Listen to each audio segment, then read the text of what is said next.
नमस्कार दोस्तों, मैं मुकेश सिंह परियार आपका हार्दिक स्वागत करता हूँ स्कूल विथ एमआर क्लासेस पर। जैसा कि आपको बताया गया ही था कि टेंथ की मैथ यहाँ पर चालू की गई है और टेंथ की मैथ चालू करके पहले बेसिक कराया जा रहा है। बेसिक में हमने वास्तविक संख्या को बड़े अच्छे से समझ लिया था और हम वास्तविक संख्या के आज हम प्रकार की बात कर लेते हैं यहाँ पर।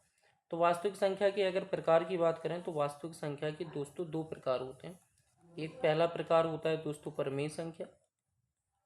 पहला प्रकार जो होता है वो दोस्तों क्या होता है, परमेय संख्या। और हम दूसरे प्रकार की अगर बात करें तो दूसरा प्रकार जो होता है दोस्तों अपरमेय संख्या होता है। तो बात ये आती है कि भैया परमेय और अपरमेय संख्या क्या होती है। परमेय और अपरमेय संख्या, परमेय और अपरमेय संख्या होती क्या है, ठीक है। तो अगर परमेय और अपरमेय संख्या की बात की जाए तो परमेय और अपरमेय संख्या क्या होती हैं, ये वाली बात आती है। तो दुनिया में जितनी भी संख्याएं होती हैं वो सभी की सभी परमेय संख्याएं होती हैं। तो क्वेश्चन ये आता है सर फिर अपरमेय क्या। तो हम परमेय संख्या की परिभाषा की बात कर लेते हैं यहाँ से कि परमेय संख्या क्या होती है, ठीक है। परमेय संख्या की परिभाषा की बात कर लेते हैं। देखो, अगर हम परमेय संख्या की परिभाषा की बात करें दोस्तों तो देखो दुनिया में जितनी भी संख्या को हम पी बटे क्यू के रूप में लिख सकते हैं, ठीक है। जब हम किसी भी संख्या को पी बटे क्यू के रूप में लिख सकते हैं तो वो सारी की सारी संख्याएं आपकी क्या कहलाती हैं, परमेय संख्या कहलाती हैं। सारी की सारी संख्याएं क्या कहलाती हैं, परमेय संख्या कहलाती हैं। तो परिभाषा क्या होगी, परिभाषा ये होगी कि ऐसी संख्या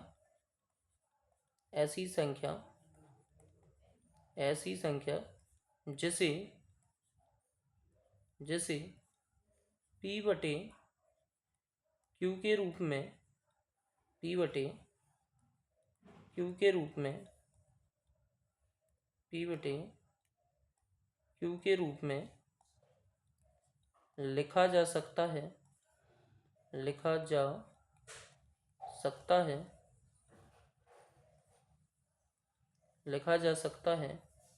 परमेय संख्या कहलाती है। क्या कहलाती हैं दोस्तों, परमेय संख्या कहलाती है। तीसरी बात समझ में आ गई। अब बात ये आती है कि पी बटे क्यू के रूप में लिखा जाने का मतलब कुछ बातें हम उदाहरण से समझेंगे दोस्तों। कुछ बातें उदाहरण से, जैसे उदाहरण से अगर हम देखें पी बटे क्यू का रूप का मतलब होता है कि जैसे अगर कोई संख्या पी बटे क्यू के रूप में है तो ये सारी संख्याएं क्या कहलाएंगी, परमेय संख्या कहलाएंगी। लेकिन यहाँ पर कुछ नोट लगाकर पॉइंट लिखना है इसी के नीचे। जैसे ही मैं परिभाषा लिखाता था ना वैसे ही आप नोट बनाते हैं। यहाँ पर इसके नीचे लिखना क्या है कि क्यू नॉट इक्वल टू में जीरो। ये बॉक्स में ऐसे बंद कर लेना, मेंशन करना क्यू नॉट इक्वल टू में जीरो। एक बात और भी यहाँ पूछी जाती है कि पी और क्यू है क्या है यहाँ पर। तो दोस्तों पी और क्यू यहाँ होते हैं पूर्णांक। पी और क्यू यहाँ क्या होते हैं, पूर्णांक, ठीक है दोस्तों। पी और क्यू यहाँ पूर्णांक होते हैं। लेकिन बात ये आती है कि सर यहाँ पर Q not equal to zero का मतलब क्या है, मतलब क्यू के बराबर में हमें जीरो नहीं लेना। उदाहरण ले लेते हैं, जैसे मैंने बोला क्या 3/5 एक परमेय संख्या है। तो जी हाँ, 3/5 एक परमेय संख्या है, क्योंकि इसको पी बटे क्यू के रूप में लोगे और पी बटे क्यू के रूप में जैसे लोगे तो पी बटे क्यू का मतलब क्या होता है भाई, ये एक परमेय संख्या हो जाएगी, ठीक है। अगर मैं आपसे दूसरा उदाहरण लूँ 5/4, क्या 5/4 परमेय संख्या है। जी हाँ, इसे भी पी बटे क्यू के रूप में लिख सकते हैं। और जैसे ही आपने पी बटे क्यू के रूप में लिखा तो इसी को हम क्या बोलेंगे, परमेय संख्या। अगर हम तीसरे की बात करें तो क्या 7/3 या 7/9,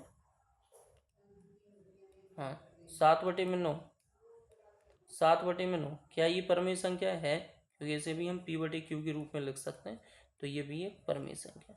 लेकिन बात ये आती है कि अगर मान लो क्वेश्चन आपसे ये पूछ लिया जाए, क्वेश्चन चौथा नंबर उदाहरण डाल के और आपसे क्वेश्चन में ये पूछ लिया जाए कि 11/0 क्या ये भी तो पी बटे क्यू के रूप में, तो क्या ये भी परमेय संख्या। जी नहीं, ये परमेय संख्या नहीं है दोस्तों।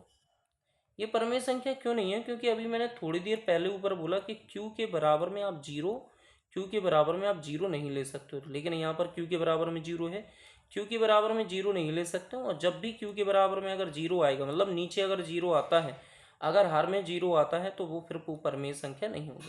ऐसा क्यों होता है, क्यों जानने के लिए आप नोट लगा लें यहाँ पर, क्यों जानने के लिए ऐसा नोट लगा लें कि कि जब भी हम n अपॉन जीरो करते हैं, मतलब जब भी हम किसी जीरो का भाग किसी संख्या में देते हैं तो जो आंसर आता है वो इन्फिनाइट आता है, और जब भी हम जीरो में किसी संख्या का भाग देते हैं तो इसका जो आंसर आता है वो जीरो आता है। अक्सर ये आंसर बच्चे गलत देते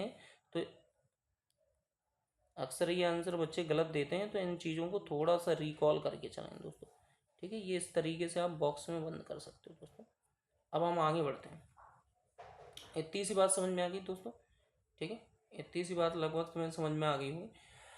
तो हमने बहुत सारे उदाहरण देखे, और यहाँ से ये उदाहरण नंबर कौन सा था? तो उदाहरण नंबर चौथा था। अभी हम बहुत सारे उदाहरण से परिमेय संख्या को समझेंगे। इतने उदाहरण मैं करवा दूंगा कि आपको कभी कन्फ्यूज़न नहीं होगा। आज के बाद में परिमेय संख्या में कभी दिक्कत नहीं आएगी। जैसे मैंने बोला, क्या 3/1 सहित 3, क्या ये भी परिमेय संख्या? जी हाँ, 3×3 = 9, 1 10, 10/3 करोगे तो ये भी एक p/q के रूप में लिखा जाएगा, और इसे भी हम क्या बोलेंगे दोस्तों? ये भी एक परिमेय संख्या है।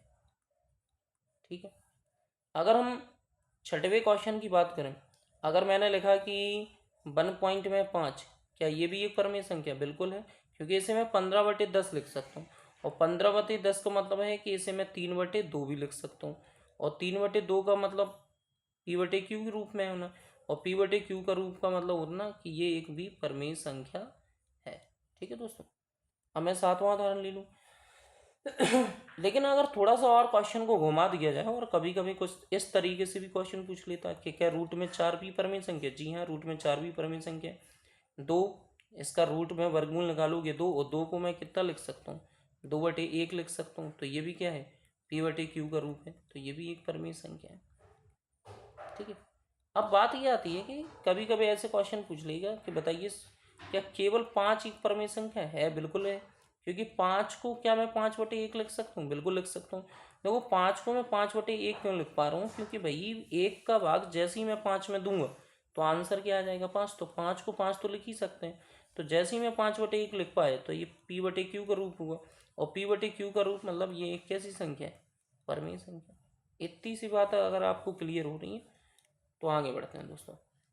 जब हम आगे बढ़ेंगे तो और उदाहरण लेते हैं, और उदाहरण नंबर 9 लेते हैं। ठीक है, रूट में देख लिया, दशमलव में देख लिया, सिंगल वैल्यू देख ली, और ऐसे देख लिया। ठीक है, तो ये, और ऐसा भी नहीं है कि कभी कभी माइनस में अगर हो वैल्यू तो नहीं कन्फ्यूज़ हो, तो ये भी भैया p/q का ही रूप होता है, और ये भी एक क्या है दोस्तों? परिमेय संख्या है। तो लगभग आपको परिमेय संख्या क्लियर हो गई होगी। कुछ बातें और इसमें जाननी है कि कभी कभी क्या होता है, यहाँ पर कुछ बातें और जाननी है कि कभी कभी जैसे मान लो कुछ विभाजित के नियम चलते हैं। जैसे मैंने बोला कि 4 3 3 3 3 3 3, और इस तरीके की वैल्यू जा रही है, और ये इन्फिनाइट है। तो ध्यान रखना, ये भी अपने आप में, मैं डायरेक्ट बता रहा हूँ, ये भी अपने आप में एक परिमेय संख्या होती है। ध्यान रखना, ये भी एक परिमेय संख्या का ही रूप होता है। ठीक है, क्यों होता है? क्योंकि इसको मैं लिख सकता हूँ 4, और 9th में आपने पढ़ा होगा 3 के ऊपर बार, क्योंकि जब किसी की बारंबारता होती है तो वो फिर संख्या क्या कहलाती है? आपकी 3 के ऊपर बारंबारता होती है, तो वो संख्या फिर आपकी क्या कहलाती है? एक तरीके से ऐसे डैश डैश करके आगे तक जाए तो वो फिर कहीं ना कहीं बारंबारता जिसकी होती है उसी के ऊपर हम बार लगा देते हैं। इतना आपने 9th में दोस्तों पढ़ा होगा। ऐसी सभी संख्याएं हमें क्या कहलाएंगी? परिमेय संख्या। इसी से हम क्लियर आगे करेंगे क्या परिमेय संख्या क्या होती है। ठीक है, तो ये लगभग यहाँ तक आप जान गए होंगे कि परिमेय संख्या किसे कहते हैं। ऐसी सभी संख्याएं परिमेय संख्याएं होती हैं। अब हम हेडिंग डालते हैं दोस्तों, अपरिमेय संख्या। हेडिंग हम डालते हैं दोस्तों, अपरिमेय संख्या।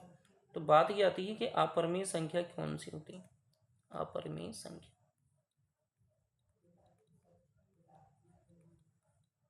ठीक है दोस्तों, एक मिनट, अपरिमेय संख्या की बात कर लेते हैं। देखो, अपरिमेय संख्या के समझने के कई तरीके हैं। ठीक है, देखो, परिभाषा तो ऐसी बनती है। अगर मैं आपसे बात करूं कि अगर मैं परिभाषा की बात करूं अपरिमेय संख्या की परिभाषा, कुछ कई तरीके हैं समझने के, लेकिन मैं थोड़ा सा अलग तरीके से बात कर लेता हूँ। देखो, ऐसी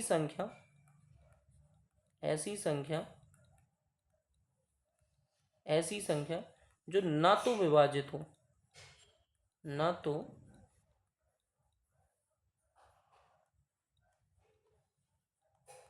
तो विभाजित हो। ठीक है दोस्तों, और और और न तो न तो विभाजित हो और न तो विभाजित हो और न ही और न ही और न ही आवर्ती। आवर्ती का मतलब अभी मैं समझा रहा हूँ दोस्तों। ऐसी सभी संख्याएं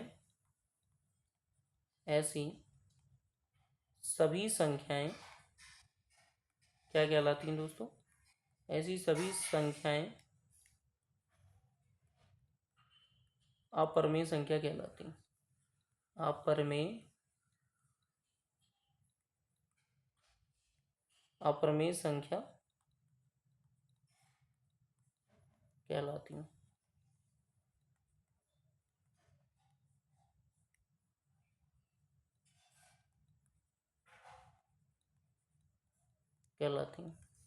इतनी सी बात समझ में आ गई।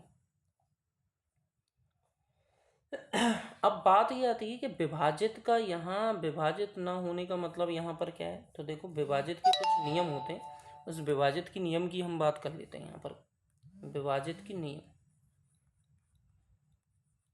ठीक है दोस्तों, विभाजित की नियम की बात कर लेते हैं कि विभाजित के नियम किस किस प्रकार से और कैसे कैसे होते हैं। थोड़ा सा ऐसे होता है, ठीक है दोस्तों। विभाजित के नियम समझ लेते हैं। देखो, जैसे मैंने बोला आपसे कि आपने 10 का भाग 5 में दिया। वैसे 3 प्रकार के विभाजित के नियम होते हैं।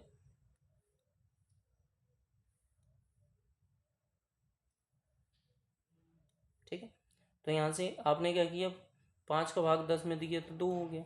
ठीक है, और फिर मैं आपसे बोलूँ कि 8 का भाग आप 5 में दो, तो जैसे ही 8 का भाग आपने 5 में दिया तो ये आंसर आ गया 1.6। ठीक है, 1.6। बात ये आ रही है कि विभाजित ये भी हुआ है और विभाजित ये भी हुआ है। विभाजित तो दोनों है, तो इन दोनों में अंतर क्या है फिर? तो दोस्तों देखना, ये जो विभाजित हुआ है इसी को हम कहते हैं पूर्णता विभाजित। इसी को हम क्या कहते हैं? पूर्णता विभाजित। हम क्या कहेंगे दोस्तों? पूर्णता विभाजित। लेकिन ये जो विभाजित हुआ है इसको हम कहते हैं दोस्तों आंशिक विभाजित। क्या बोलते हैं हम इसे? आंशिक विभाजित। बात को समझना। और एक और यहाँ से अगर हम बात करें, थोड़ा सा ऐसे बड़ा कर लेते हैं लाइन को दोस्तों। अब यहाँ से मैं बोलूँगा आपसे कि आप है ना 10 का भाग 3 में दो। तो जब आप 10 का भाग 3 में दो, जैसे यहाँ से 3 का भाग जैसे ही आप 10 में दोगे तो 3 3 9, कितना आया? 1। पॉइंट लगाओगे यहाँ, फिर भागना जाएगी, पॉइंट लगाओगे यहाँ, पॉइंट लगने के बाद क्या आ जाएगा? 0 आ जाएगा। फिर 3 3 9, फिर 9 आ गया, फिर 1 आएगा, फिर 0, ऐसे बढ़ते जाओगे और ऐसे ऐसे बढ़ता जाएगा। तो यहाँ जो आंसर आएगा वो 3.3333 और ऐसे चलते चलते डैश डैश जाएगा। तो और इसको दूसरा लिखने का तरीका क्या होगा? इसको दूसरा लिखने का तरीका होगा 3.3 के ऊपर 12, भी मैंने थोड़ी देर ऊपर बोला। इसी को हम क्या बोलते हैं? इसी को हम आवर्ती बोलते हैं। आवर्ती का मतलब होता है कि ऐसी संख्या जो ना तो रुके और रिपीट होती है, जो ना तो रुके और रिपीट होती है। दोस्तों ये तीनों की तीनों जो विभाजित के नियम है, ये वाला और ये वाला, ये तीनों की तीनों विभाजित के नियम जो हैं, ये तीनों के तीनों नियमों को अपरिमेय संख्या फॉलो नहीं करती। बात को समझना थोड़ा सा। इन तीनों के तीनों ये जो नियम है, तीनों के तीनों नियमों को अपरिमेय संख्या फॉलो नहीं करती। मतलब ना तो ये इस कंडीशन पर कभी अपरिमेय संख्या होगी, ना तो इस कंडीशन पर अपरिमेय संख्या होगी, ना तो इस कंडीशन पर कभी अपरिमेय संख्या होगी। कहने का मतलब है कि किसी भी फ्रैक्शन का रूप, किसी भी भिन्न का रूप अगर आप x/y लिख रहे हो तो उसका जो रिजल्ट होगा वो या तो ये वाला हो सकता है या ये वाला हो सकता है। ये इसके अलावा कोई तीसरा चौथा रिजल्ट नहीं बनेगा, कोई चौथा रिजल्ट नहीं बनेगा। तो कहने का मतलब है कि जो भी फ्रैक्शन है या जो भी फ्रैक्शन में आएगा या जो भी भिन्न में आएगा, तो भिन्न का कोई भी रूप अपरिमेय संख्या हो ही नहीं सकता। तो क्योंकि ना तो अपरिमेय संख्या ऐसे फॉलो करती है, ना ही इसे फॉलो करती है, ना ही इसे फॉलो करती है। ये तीनों की तीनों चीज़ें किसे फॉलो करती हैं? तो ये तीनों के तीनों रूप परमेय संख्या को फॉलो करती हैं दोस्तों। किसे करती हैं? बहुत डिटेल में समझा रहा हूँ दोस्तों। ये किसे फॉलो करती हैं दोस्तों? तो ये दोस्तों परमेय संख्या को फॉलो करती हैं। किसे फॉलो करती हैं? परमेय संख्या को। तो कहने का मतलब है, फिर बात ये आती है कि सर ना तो ये इसे अपरिमेय संख्या न तो इस रूप में होगा, न इस रूप में होगा, न तो इस रूप में होगा, तो फिर अपरिमेय संख्या होती क्या है? तो देखो अपरिमेय संख्या होती क्या है, हम उस पर बात कर लेते हैं। अपरिमेय संख्या का मतलब होता है कि ऐसी संख्या, अपरिमेय संख्या का मतलब होता है कि ऐसी संख्या जो ना तो रुके और ना ही रिपीट हो, ना तो रुके ना ही रिपीट हो। जैसे अगर मैं बोलूं कि अपरिमेय संख्या फिर होती क्या है, बात यह आती है। तो अपरिमेय संख्या ऐसी सभी संख्याएं होती हैं जो ना तो रुकती हैं और ना तो रिपीट होती हैं। जैसे रूट में 2 हुआ, रूट में 3 हुआ, रूट में 5 हुआ, ठीक है, रूट में दोस्तों 7 हुआ, रूट में 8 हुआ। ये सभी संख्याएं ऐसी संख्याएं होती हैं जो ना तो रुकती हैं और ना ही दोस्तों क्या होती हैं, रिपीट होती हैं। अब अगर मैं बात करूं रूट 2 की वैल्यू, तो लगभग आप देखेंगे रूट 2 की वैल्यू जो होती है 1 पॉइंट कुछ करके ऐसी चलती चली जाती है, मतलब ना तो रुकती है और ना ही रिपीट होती है, ठीक है। तो कहने का मतलब यही है कि ऐसी वैल्यू जो ना तो रुके और ना ही रिपीट हो, वो कहीं ना कहीं क्या होती है, एक तरीके से अपरिमेय संख्याएं होती हैं। यहाँ पर नोट लगा के एक बात और लिखनी है, कई बार क्वेश्चन पूछा जाता है। क्वेश्चन ये पूछा जाता है कि अगर मैं आपसे बोलूँ कि पाई एक कैसी संख्या है, तो पाई एक अपरिमेय संख्या है। पाई एक कैसी संख्या दोस्तों, अपरिमेय संख्या। अभी देखो मैं इसको क्लियर कर रहा हूँ डिटेल में दोस्तों। पाई एक कैसी संख्या, अपरिमेय संख्या। लेकिन अगर मैं बात करूँ पाई के मान की, जैसे मैं आपसे बोलूँ कि 22/7, 22/7 ये कैसी संख्या है? तो ये दोस्तों अगर आप बोलें कि 22/7, क्योंकि पाई एक परमेय अपरिमेय संख्या है, तो 22/7 भी अपरिमेय संख्या होना चाहिए। तो ये कहना आपका बिल्कुल गलत होगा। 22/7 दोस्तों एक परमेय संख्या है, क्योंकि केवल आप वैल्यू ले रहे हैं। पाई की जो रियल वैल्यू होती है वो 22/7 नहीं होती, ये केवल और केवल कैलकुलेशन के लिए ली जाती है। ऐसे ही अगर मैं आपसे बोलूँ क्या 3.14, क्या 3.14 अपरिमेय संख्या है? 3.14 अपरिमेय संख्या? जी नहीं, ये भी एक परमेय संख्या है। ये भी एक कैसी संख्या दोस्तों, परमेय संख्या, क्योंकि ये भी कैलकुलेशन के लिए यूज की जाती है। तो ध्यान रखना इस बात का, पाई तो एक अपरिमेय संख्या है, लेकिन अगर मैं आपसे बोलूँ कि 22/7 और 3.14 ये एक परमेय संख्या है, क्योंकि ये एक वैल्यू है। ये एक वैल्यू के तौर पर आप देखेंगे तो वैल्यू के तौर पर ये कहीं ना कहीं, मान के तौर पर ये कहीं ना कहीं परमेय संख्या है, और पाई एक अपरिमेय संख्या। लेकिन क्वेश्चन ये आता है कि सर पाई एक अपरिमेय संख्या क्यों है? तो ये क्यों का जवाब ये है, क्योंकि इसकी अगर मैं वैल्यू देखने जाऊं तो इसकी जो वैल्यू चलती है वो 3.1415 कुछ इस तरीके से चलती चली जाती है। देखो ना तो वैल्यू रिपीट होती है और ना ही कहीं ना कहीं आप ये मान के चलें, ना तो वैल्यू रिपीट होगी और ना ही वैल्यू रुकती है। तो फिर ऐसी सभी संख्याएं क्या कहलाती हैं? ऐसी सभी संख्याएं अपरिमेय संख्या कहलाती हैं। क्या कहलाती हैं दोस्तों? अपरिमेय संख्या कहलाती हैं। जैसे मान लो मैंने एक उदाहरण पे ले लिया, मन से बना रहा हूँ मैं वैल्यू, इस बात का ध्यान रखना, मैंने मन से बनाई है। जैसे मान लो मैंने एक उदाहरण ले लिया कि 2.001, फिर 2.001, फिर 00001, ठीक है, फिर ले लिया मैंने 00001। अब इस तरीके की वैल्यू ऐसे डैश डैश करके आगे की तरफ जा रही है, मान लो डैश डैश करके, और ये आगे की तरफ ऐसे बढ़ती चली जा रही है। तो ऐसी सभी वैल्यू, अब ना तो ये वैल्यू रिपीट हो रही है और ना ही वैल्यू ये रुक रही है, तो ऐसी सभी संख्याएं क्या कहलाती हैं?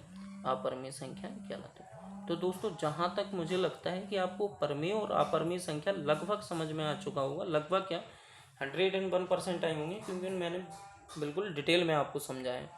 ठीक है दोस्तों, अब देखो इनसे कुछ क्वेश्चन बनते हैं, इनसे कुछ क्वेश्चन की बात कर लेते हैं। ठीक है दोस्तों, इनसे कुछ क्वेश्चन बनते हैं, उस क्वेश्चन पर आ जाते हैं।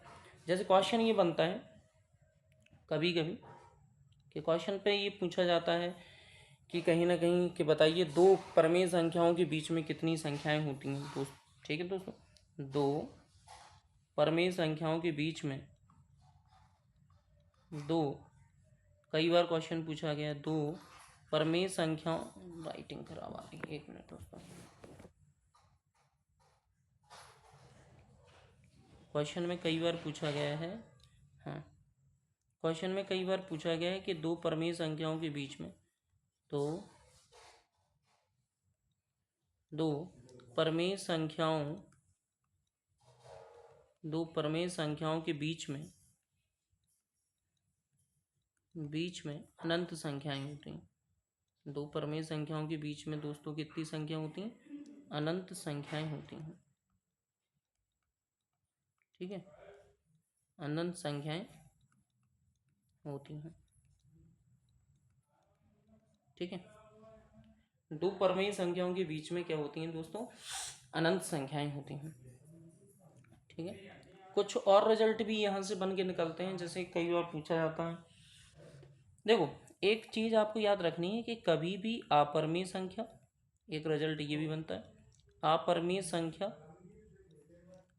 संख्या का प्लस माइनस और डिवाइड और मल्टीप्लाई अगर परमेय संख्या के साथ होता है, परमेय संख्या के साथ होता है, तो जो रिजल्ट बनता है वो हमेशा अपरमेय बनता है, अपरमेय संख्या बनता है, ध्यान रखना हमेशा। लेकिन कुछ अपवाद भी होते हैं इसके, उस अपवाद पर अपन बाद में बात कर लेते हैं, पहले उदाहरण देख लेते हैं। जैसे अपरमेय संख्या, जैसे मैंने √2 लिया, ठीक है, प्लस में 3 लिया, तो आंसर क्या आएगा, √2 प्लस में 3। तो ये पूरा जो आंसर आया, ये पूरा क्या बना, ये पूरा बना अपरमेय। क्या बना दोस्तों, अपरमेय। इतनी सी बात समझ में आएगी। जैसे मान लो ये पहला उदाहरण, मान लो ये दूसरा उदाहरण ले लेते हैं। ठीक है, जैसे मैंने बोला कि रूट में 3, ठीक है, रूट में 3 माइनस में 2 ले लिया, ठीक है, तो आंसर क्या आएगा, √3 माइनस में 2। ये भी आंसर जो रिजल्ट आया ये क्या है, ये भी एक पूरा अपरमेय, जो रिजल्ट आया वो भी एक क्या है, अपरमेय, ये पूरा का पूरा अपरमेय। ठीक है, तीसरा ले लेते हैं। ठीक है, जैसे मान लो मैंने बोला कि √3 से डिवाइड करा दिया, या सॉरी √3 तो परमेय संख्या ही नहीं, 2 से डिवाइड किया, तो ये आंसर क्या है, √3/2। तो ये भी एक अपने आप में क्या है, एक अपरमेय संख्या है। ठीक है, क्या है दोस्तों, अपरमेय संख्या। चौथा, जैसे मान लो मैंने ले लिया √7, क्योंकि सभी अपरमेय संख्या, √7 का गुणा करा दिया मैंने दोस्तों 1 से करा दिया, क्योंकि 1 तो परमेय संख्या है। ठीक है, तो √7 से 1 से जैसे ही कराया तो √7 आंसर आएगा। √7 भी एक क्या है, अपरमेय संख्या। अब हम कुछ अपवाद की बात कर लेते हैं।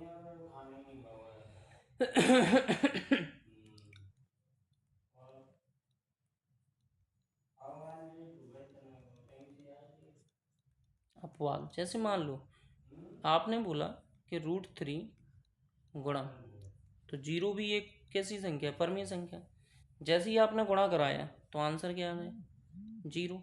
जबकि 0 तो भैया एक कैसी संख्या है, परमेय संख्या। लेकिन रिजल्ट आप ऊपर क्या पढ़ के आए, रिजल्ट आपने पढ़ा कि आंसर क्या आना चाहिए, अपरमेय आना चाहिए।